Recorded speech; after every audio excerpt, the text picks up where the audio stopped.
Hi everyone, welcome back to Awaiting Arrows. It's been a while since I've posted on this part of my YouTube channel, which if you're new is just the part of my YouTube channel where I started sharing a while ago just my own struggles with, I guess you could call it infertility, but I don't know for sure because there's nothing wrong with me. It's just that I've been married to my husband for 8 years and there's nothing wrong with us, and we've been trying for children and it hasn't happened yet. And I did have a very early miscarriage back in September of 2023. I didn't mention that on here, I don't think, which is interesting. Maybe I'll do a video on that at some point because it was a crazy experience. But I was inspired a year ago to start engaging with God around this topic, which if you have struggled with infertility at all, it's very difficult to engage with anyone on this topic, even God, because it feels so paradoxically, because God sees and knows everything, but it feels so intimate and so wrong to engage with anyone on it. You just don't want to, like, the pain touches something so deep inside you, you don't want to talk about it with anyone. But God had told me a while ago to start engaging with him in it, engaging with hope and engaging with my feelings. And one way was through reading this book, Mothers in Waiting.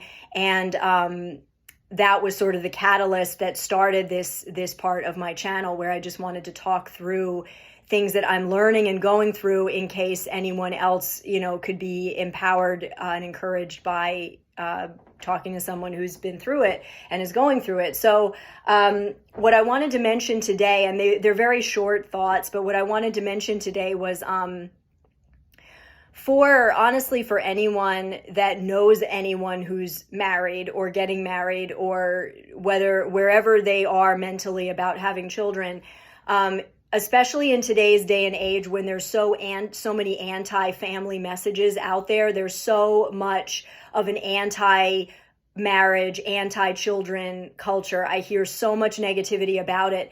And so for Christians, it can be or people that want grandchildren, or just people that, you could have the best of intentions. If you're, a marriage counselor or a friend, and you just see this young couple and you're like, I don't want them to miss out on what God can do, and this is God's will and God's plan and everything. And it's so easy to feel like it's your job to, whether on that side or the side that is afraid that, oh, my daughter is like 20 years old and she's getting married. I hope she knows that we haven't really talked about birth control. And I hope she knows that they should probably enjoy their time together and stuff. We can have all the best of intentions when we share advice with young couples, or couples of any age. But one thing that I just want to share is the best advice you could ever give a young couple about these topics is to pray and seek the Lord, and to not lean on their own feelings and their own thoughts and their own understanding, but to go before God as a couple and start dreaming together about what God's plan is for your family. Even if he just gives you a glimpse in the beginning, just to start practicing dreaming with God about children, about where you're going to live, your ministry as a marriage couple, your job, just dream. Ask God what he's saying. That's the best advice you could give to a young couple. And I just want to encourage people everywhere to not,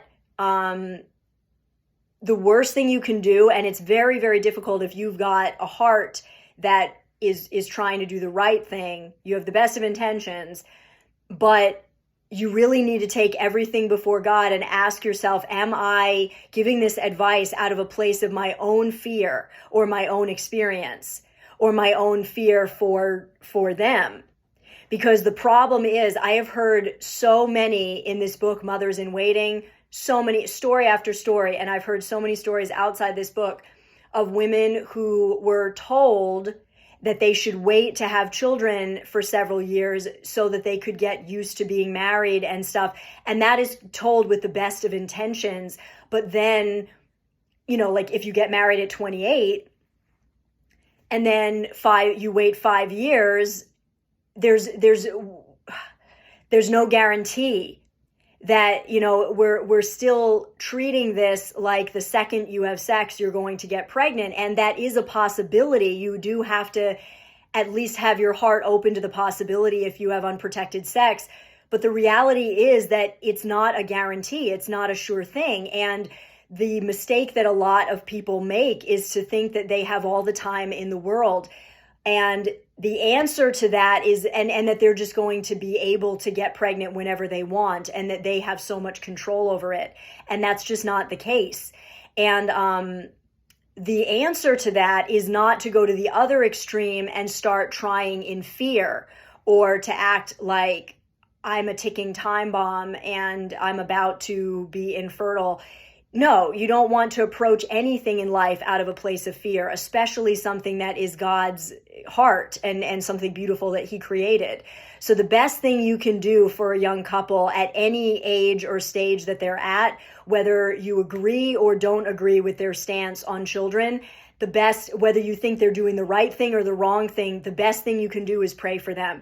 Pray for them to dream with God. Pray for them to engage with God. Pray for them to lean into his heart and his plan for their lives, because they won't get the entire book right away, but they'll get chapters and they'll get pieces of the puzzle. And as they continue to step out in faith, God will connect dots for them, and life becomes this beautiful journey with the Lord, which is what it was supposed to be.